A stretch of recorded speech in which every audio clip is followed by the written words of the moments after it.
May kausap ka ba kanina? Kausap? Wala. Wala akong kausap.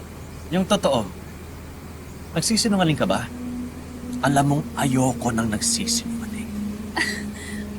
Nagsasabi ako ng totoo. Ba't naman ako magsisinungaling sa'yo? Tsaka, di ba nasa loob yung mga kasambahay natin? Oh, akong kausap.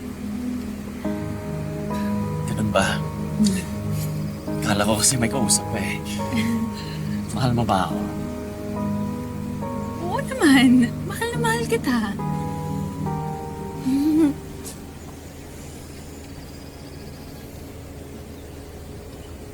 Ah! Aray! Ang sakit! Gerald, bakit mo ako kinagat? Ano ka ba? Lambing ko lang yan sa'yo. Kala ko ba mahal mo ako? Kung totoong mahal mo ako, dapat handa kang masaktan para sa akin. Diba? Hmm.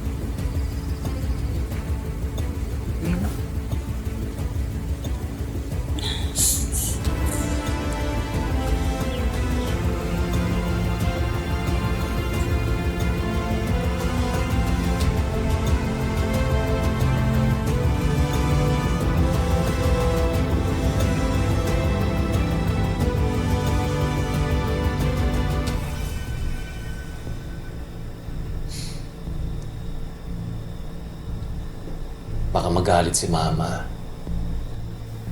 Dahil hindi mo inayos yung mga rosas niya sa hardin kanina.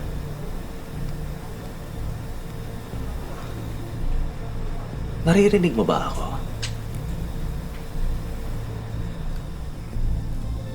Tumingin ka sa akin pag kinakausap kita. Nakikinig ka ba? Gerald, nasasaktan ako. Ay, sorry, mahal. Bigla lang kasi ako. Alam mo naman na mahal kita, di ba? Kaya kapag nasasaktan ka, nasasaktan din ako.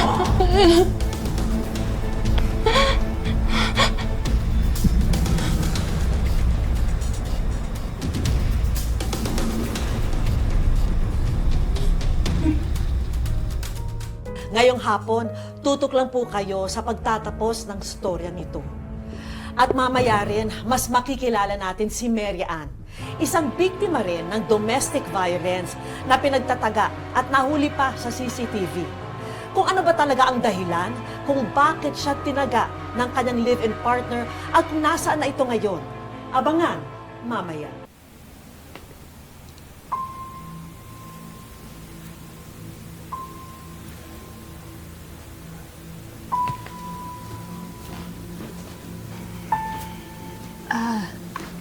Mama, pinaghanda ko na po kayo ng pagkain. At ano naman ang niluto mo? Pinagluto ko po kayo ng specialty ko, tinolang manok. Wala akong pakialam dyan sa specialty mo. Ha? Di ba ang sabi ko sa'yo, ipagluto mo ako ng pinatuwad na manok? Ha? Di ngayon nagsayang ka pa ng pagkain? Sorry po, hindi po kasi ako marunong magluto ng tinuwad na manok. Nakakaloka ka. Likas ka bang ignorante o talagang pinanganak kang bobo?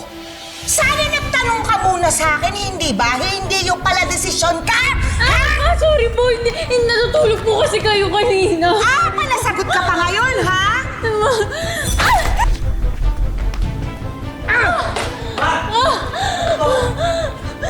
Gerald, tulungan mo kasi nasaktan si ako Ari ng sa mama hagdan ko. mo, Ma. Paano ba naman kasi nagluto tong asawa mo ng tinolang manok? Eh, ano akong kumakain ng tinolang manok, di ba? Eh, di ngayon, sayang lang yung pagkain! Tulungan mo ko. Total, di ba? Gusto mo ng tinolang manok. Eh, di ikaw kumain lahat ng tinolang manok!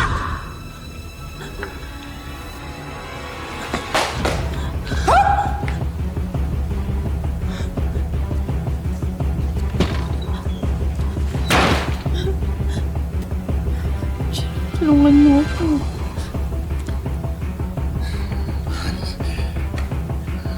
Gusto sana kitang tulungan kaso kasalanan mo eh. Alam mo naman sa bahay na to, kapag may kasalanan, dapat parusahan.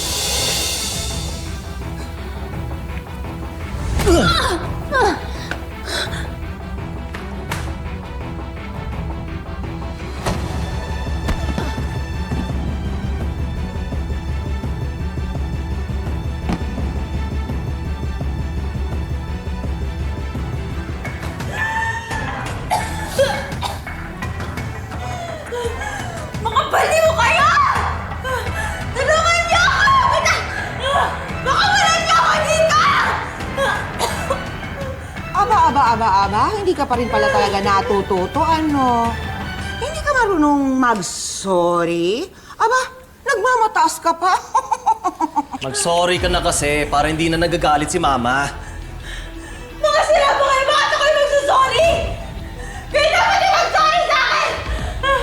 Tulungan niyo ako! Hoy!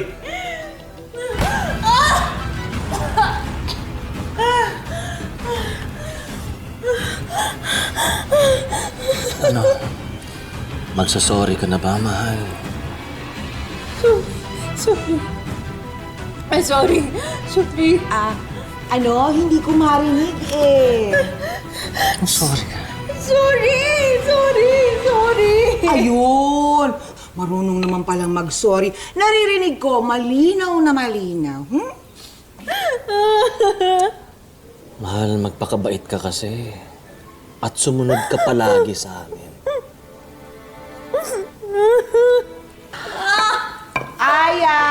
Yaya! Tulungan niyo ako. Ipag-ahay niyo nga ako ng pinatuwad na manok. Aya! Tulong! Tulungan niyo ako! Pango.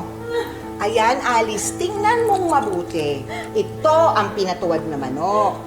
Hindi katulad mo, pinatiwarik. Tingnan nga natin, masarap ba? Tara.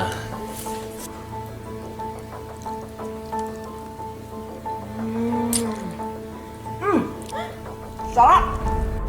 Sino nagluto nito? Ha? Ano? Napipi ba kayo? Hindi kayo marunong sumagot?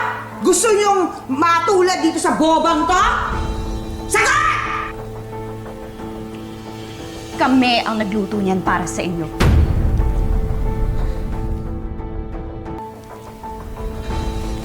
Isa? Maricar? Paano kayo nakapasok dito?